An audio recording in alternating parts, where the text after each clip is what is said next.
여러분, 혹시 이런 생각해 보신 적 있으신가요? 내가 왜 이렇게 살고 있지? 이게 정말 내가 원하던 삶인가? 특히 자식들 다 키워놓고 이제 부부 둘만 남았을 때 문득 이런 생각이 드는 분들 많으실 겁니다. 오늘 제가 여러분께 들려드릴 이야기는 올해 68세가 되신 한 여성분의 사연입니다. 이분은 작년에 이혼을 하셨어요. 결혼 생활 43년 만입니다. 주변 사람들은 다들 놀랐답니다. 이 나이에 왜 이혼을 해? 자식들도 다 컸는데 이제 와서 그냥 참고 살지 뭐. 하지만 이분은 말씀하셨습니다. 저는 후회하지 않습니다. 오히려 왜 진작하지 않았나 싶어요. 어떤 이야기일까요? 함께 들어보시죠. 이분을 편의상 김 여사라고 부르겠습니다. 김 여사는 25살에 결혼하셨답니다. 1970년대 후반이었죠. 그때는 중매 결혼이 흔하던 시절이었어요. 선을 봤는데 남편이 괜찮아 보였어요. 대기업 다니고 키도 크고 집안도 괜찮고 부모님이 좋아하시더라고요. 그래서 결혼했죠. 사랑해서 결혼한 건 아니었답니다. 하지만 그게 뭐 특별한 건 아니었어요. 그 시대 대부분의 결혼이 그랬으니까요. 결혼하고 나서 사랑이 생기겠지. 그렇게 생각했어요. 하지만 현실은 달랐습니다. 시집살이가 시작됐어요. 시어머니, 시아버지, 시동생 둘까지 함께 사는 대가족이었답니다. 아침 5시에 일어나서 식구들 밥 차려야 했어요. 시어머니는 제가 뭘 해도 마음에 안 들어 하시고 남편은 엄마 편만 들고 출근하는 남편을 현관에서 배웅하고 퇴근하면 다시 마중 나가고 양말 벗겨드리고 밥상 차려드리고 지금 생각하면 참 우습죠. 성인 남자가 왜 양말을 못 벗어요?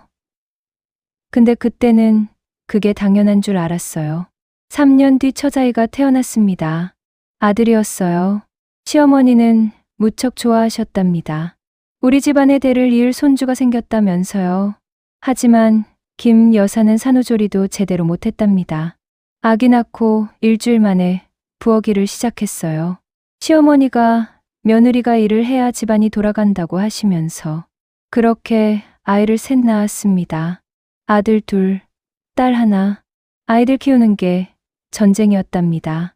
학원비, 과외비, 대학 등록금, 남편 월급으로는 빠듯해서 제가 내직도 하고 옷 수선도 해주고 온갖 일을 다 했어요. 남편은 그런 걸 당연하게 여겼답니다. 집안 살림은 아내가 알아서 하는 거라고 생각했죠. 돈이 모자라서 제가 이달은 좀 어렵다고 하면 남편은 당신이 관리를 잘못해서 그렇다고 하더라고요. 명절은 또 어땠을까요? 시댁 식구들이 15명은 모였어요. 저 혼자서 음식 준비하고 상 차리고 설거지하고 친정에는 5년에 한 번 가기도 힘들었어요.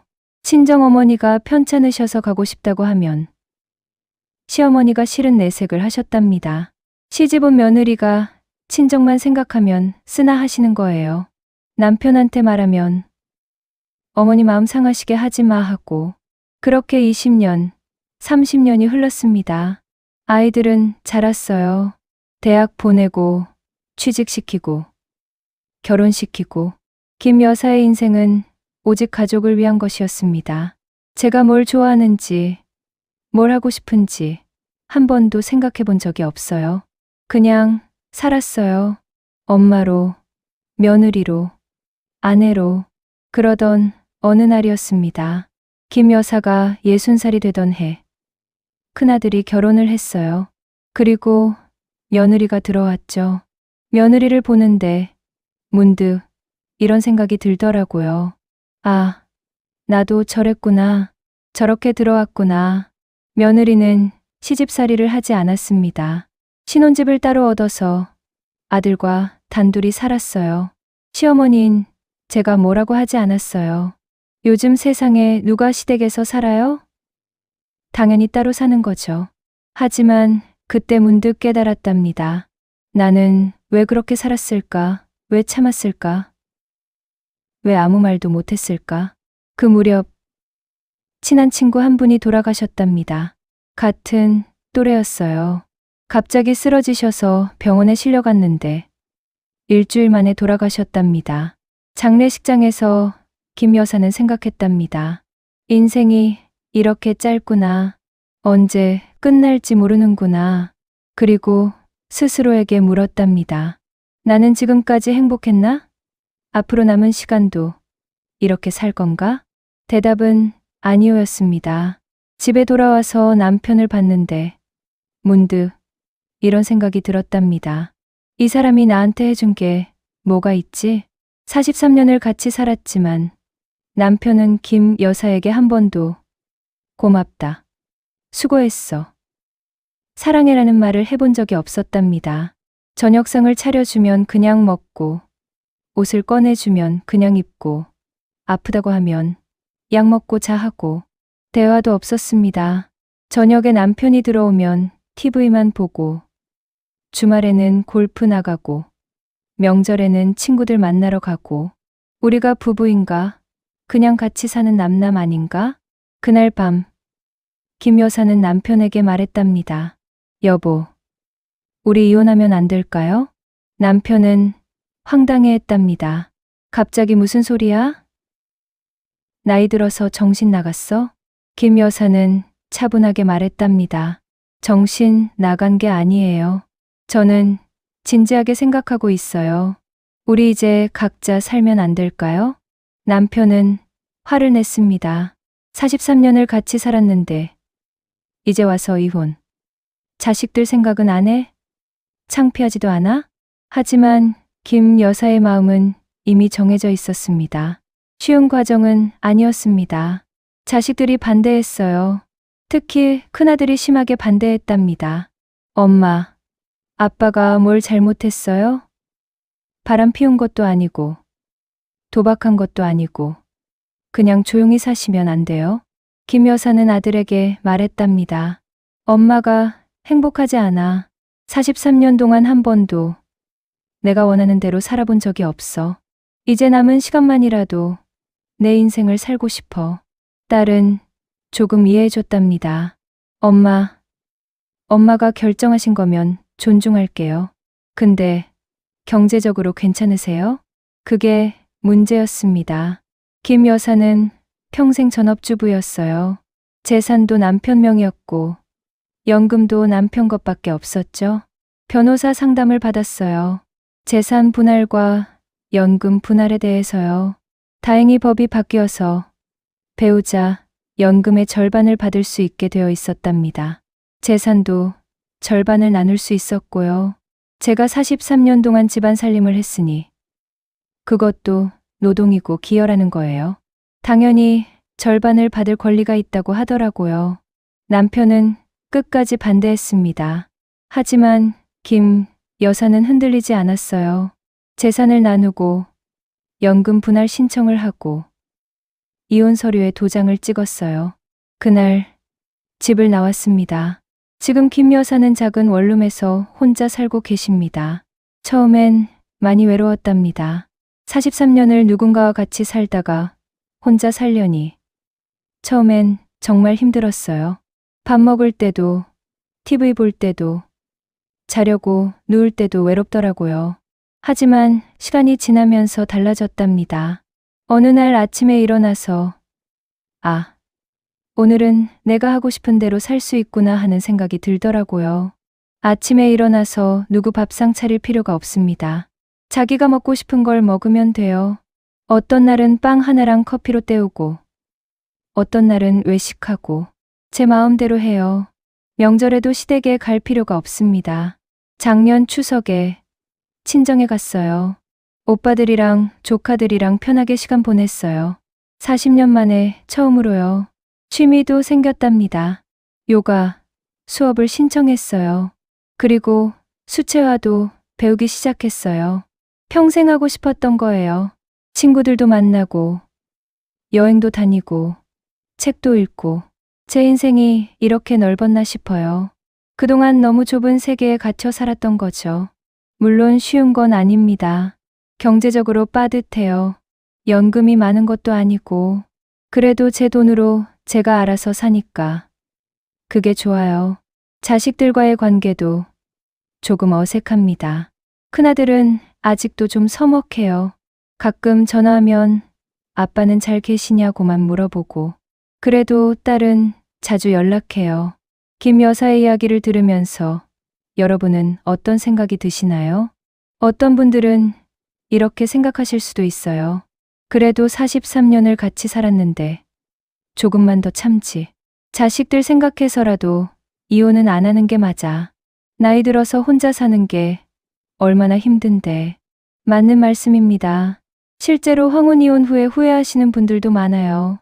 특히 남성분들이 그렇습니다. 평생 집안일을 안 해보셨던 분들은 이혼 후에 혼자 생활하는 게 정말 힘들다고 하세요. 하지만 반대로 생각해 볼 수도 있어요. 인생이 한 번뿐인데 불행하게 살 필요가 있을까? 참는 게 미덕일 수도 있지만 내 행복을 포기하면서까지 참아야 할까? 김 여사는 이렇게 말씀하셨습니다. 제가 이혼한 건 남편이 싫어서가 아니에요. 남편도 나쁜 사람은 아니에요. 그냥 우리가 맞지 않았던 거죠. 43년 동안 맞춰보려고 노력했지만 결국 안 맞더라고요. 실제로 황혼 이혼의 가장 큰 원인은 성격 차이랍니다. 바람을 피웠다거나 폭력을 휘둘렀다거나 하는 극단적인 이유보다는 그냥 더 이상 같이 살고 싶지 않다는 게 대부분이에요. 특히 여성 주도 이혼이 많은 이유는 뭘까요? 전문가들은 이렇게 분석합니다. 한국의 50에 70대 여성들은 평생 가족을 위해 희생하며 살아왔습니다. 자기 인생이 없었죠? 자식들이 독립하고 나면 문득 내 인생은 뭐였지? 하는 생각이 들게 됩니다.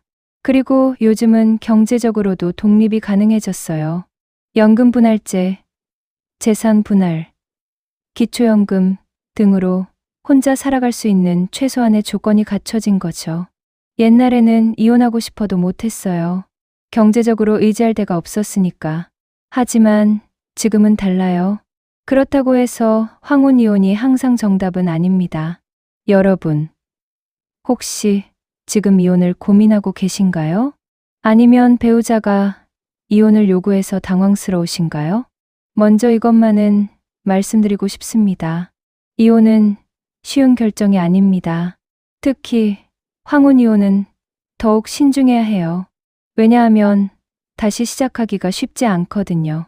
이혼하기 전에 꼭 생각해 보셔야 할 것들이 있습니다. 첫 번째, 경제적으로 준비가 되어 있나요? 혼자 살 집은 있나요? 생활비는 충분한가요? 연금이나 저축은 얼마나 있나요? 이혼 후에 경제적으로 어려워져서 후회하시는 분들이 정말 많아요. 특히 남성분들이 그렇습니다. 두 번째, 감정적으로 준비가 되어 있나요? 혼자 사는 외로움을 감당할 수 있나요? 명절이나 기념일에 혼자 있어도 괜찮을까요? 43년, 50년을 같이 산 사람과 헤어지는 건 생각보다 훨씬 큰 상실감을 줍니다. 세 번째, 자녀들과 충분히 대화했나요? 자녀들이 반대한다고 해서 이혼을 안 할 필요는 없어요. 하지만 최소한 대화는 해야 합니다. 자녀들도 부모의 이혼으로 상처받을 수 있거든요. 네 번째, 정말 회복 불가능한 관계인가요? 혹시 대화로 풀 수 있는 건 아닐까요? 상담을 받아보는 건 어떨까요? 요즘은 부부 상담도 많고 시니어를 위한 프로그램도 많아요. 김 여사처럼 이혼이 답일 수도 있지만 어떤 부부는 상담을 통해 관계를 회복하기도 합니다. 마지막으로 이혼 후의 삶을 구체적으로 그려봤나요? 어디서 살 건가요? 어떻게 시간을 보낼 건가요? 친구들이 있나요? 취미가 있나요? 이혼 후에 막막해서 후회하시는 분들이 많아요. 하지만 이 모든 걸 고려했는데도 여전히 이혼이 답이라고 생각되신다면 그건 존중받아야 합니다. 당신의 행복이 가장 중요합니다. 나이가 많다고 해서 불행을 감수하며 살 필요는 없어요. 68세든, 70세든, 75세든, 당신은 행복할 권리가 있습니다. 김 여사는 이렇게 말씀하셨어요. 후회하지 않아요. 물론 힘들 때도 있지만, 그래도 행복해요. 저는 제 선택을 존중합니다. 긴 이야기 들어주셔서 감사합니다. 오늘 황혼 이혼에 대한 이야기를 들려드렸는데요. 이게 정답이라는 말씀이 아니에요. 어떤 분에게는 이혼이 답일 수도 있고, 어떤 분에게는 아닐 수도 있습니다. 중요한 건 당신의 선택을 존중하는 거예요. 주변 사람들이 뭐라고 하든, 자식들이 반대하든, 결국 당신의 인생은 당신이 책임져야 합니다. 다만 신중하게, 충분히 생각하고 결정하시길 바랍니다. 그리고 혼자 고민하지 마세요. 상담도 받아보고, 전문가의 조언도 들어보고, 비슷한 경험을 한 사람들의 이야기도 들어보세요. 이혼이든, 이혼이 아니든, 어떤 선택을 하시든, 그 선택이 당신을 행복하게 만들기를 바랍니다. 우리 모두 각자의 길을 가고 있습니다. 빠르든 느리든, 쉬운 길이든 험한 길이든, 중요한 건 그 길 끝에 행복이 있느냐는 거예요. 오늘도 수고 많으셨고, 여러분 모두 행복하시길 바랍니다. 긴 이야기 들어주셔서 고맙습니다.